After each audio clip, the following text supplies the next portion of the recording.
9 experienced hikers, one tent slashed open from the inside, bodies scattered across a frozen mountainside, some barefoot, some half-dressed, and some with injuries so brutal they sound less like an accident and more like something drove them into the snow.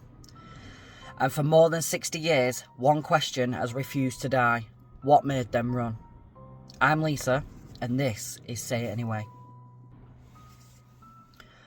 On the night of February 1st to February 2nd, 1959, 9 members of the Soviet hiking expedition died on or below the slopes of Kolotseng, forgive me for this, in the northern Urals. Searchers later found their tent cut open from the inside, with boots, clothing and supplies left behind, and the bodies spread between the tent, a cedar tree at the forest edge, and a ravine further downhill. This was not a group of careless tourists. This expedition was led by Igor Dyatlov, a 23-year-old student from the Ural Polytechnical Institute. There were originally 10 people in the group, but one member had to turn back earlier because of illness. That decision saved his life. The remaining 9 were experienced trekkers attempting a demanding winter route which would qualify them for high hiking certification in the Soviet system.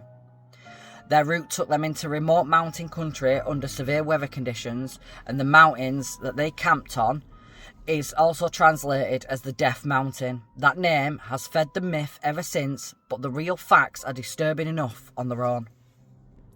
Now I'm going to say this, I know of this story already, and it upsets me every time I come across this story, so you're going to have to forgive me if I do get upset for that reason. I'm also going to say that I may butcher some of the names, and I'm going to say forgive me for that, because these are names that are not common in the UK, and I probably will struggle with that. So let's continue.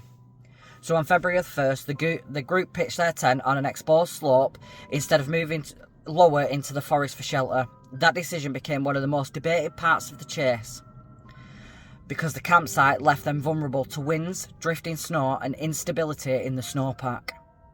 When the group failed to return on schedule, a search was launched, and on February 26, rescuers found the tent. It was partially collapsed and covered with snow, and mostly chilling, cut open from the inside. Their boots and much of their cold weather gear was still there. However, what happened fast enough that experienced hikers fled into sub-zero darkness without properly dressing first. The first 2 wet bodies were found near a cedar tree at the forest edge, light clothing and barefoot or in socks. Besides the remains of a small fire, 3 more bodies were found between the cedar tree and the tent, as if they had tried to make their way back. The final 4 were found months later in the snow-filled ravine. The original Soviet investigation concluded that 6 died of hypothermia and 3 died from fatal injuries. These injuries included skull fractures, a severe chest trauma, and some of the bodies later found in the ravine also had major soft tissue damage to the face and head, including missing eyes in 2 cases and a missing tongue in 1. These details turned the case into tragedy into legend. The official 1959 conclusion did not calm anybody down. Investigators said the hikers died because of compelling natural forces. That phrase sounded less like an answer and more like a locked door. It left room for panic, myth, and every theory people could imagine. Because mostly every part of this feels wrong. They were experienced people. They left shelter in the middle of the night. They did not take proper gear, and some tried to survive at the tree line. Some tried to climb back, and some ended up with injuries people still describe like a car crash in the snow. Even when you apply natural explanation, the Dyatlov Pass still feels like the beginning of a horror film, and that is exactly why people never stop coming back to it. So we're going to jump into what theories there is, and this is theory 1. It was an avalanche or a snow slab. This is the strongest explanation now. Russia reopened the case in 2019 and concluded in 2020 that the avalanche was the most likely cause. Then in 2021, researchers in Communication, Earth and Environmental published a model showing that a slab avalanche could plausibly explain the sudden flight from the tent and some of the severe injuries. Their analysis argued that the groups cut into the slope combined a wind blow snow accumulation and local terrain could create a delayed collapse of snow onto the tent. Why it fits, the panic, the cut to the tent, the rush downhill, and at least some of the trauma made sense under this model. Now, why people still resist it? The slope did not look like a classic avalanche site, and for years many researchers thought avalanche signs were too limited. And this is why in 2021 paper mattered so much. It tried to solve the exact problem that made the avalanche theory feel weak before. So theory number 2, another natural explanation points to violent downslope winds.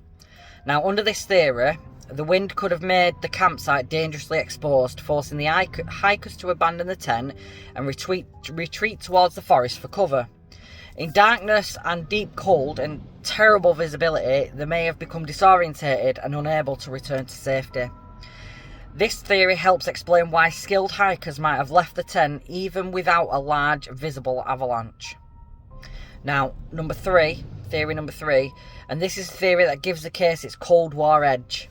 Some people believe the hikers were caught near a secret Soviet weapons testing place, often involved in parachute mines and other military devices. Now, the theory grew because of reports of glowing orange spheres in the sky, and because some of the injuries were described as severe internal damage with limited external wounds. Now, it's dramatic and it fits the secrecy of the Soviet Union era, but it remains unproven. Now, theory number 4 is something stranger. And this is where this particular case drifts into legend. Over the years, people have blamed UFOs, infrasound, a Yeti, local tribesmen, spies, murder, almost every other possible explanation you could imagine. These survive because the case feels too eerie to belong to an ordinary life. But most of these theories have little solid evidence behind them. They endure because the scene was so unnerving that people instinctively wanted to monster it. Now, what most likely happened, and again, this is just a theory, there isn't... We don't know. We really don't know. We weren't there, you know. People that were there unfortunately passed. Now, the strongest evidence today points to natural disaster unfolding in terrible conditions. And it's most likely some combination of slab soil movement, wind, darkness, exposure and disorientation. The modern avalanche model does not answer very emotional questions people have about the case, but is the most serious scientific attempt to connect the terrain, weather injuries and behaviour into one explanation. And maybe it is the most unsettling possibility of all. Not that something hunted them, not that the secret experiment killed them, but the mountain, the snow and one catastrophic movement in the darkness was enough. Now, unanswered questions. What exactly triggered it to make them cut open the tent? Why did the group split the way that they did? Why did some appear to have survived while others tried to go back? And why does the case, with plausible natural explanations, still feel deeply unsettled? And this is the curse of the pass. You can explain a lot of it, and you still cannot make it feel normal.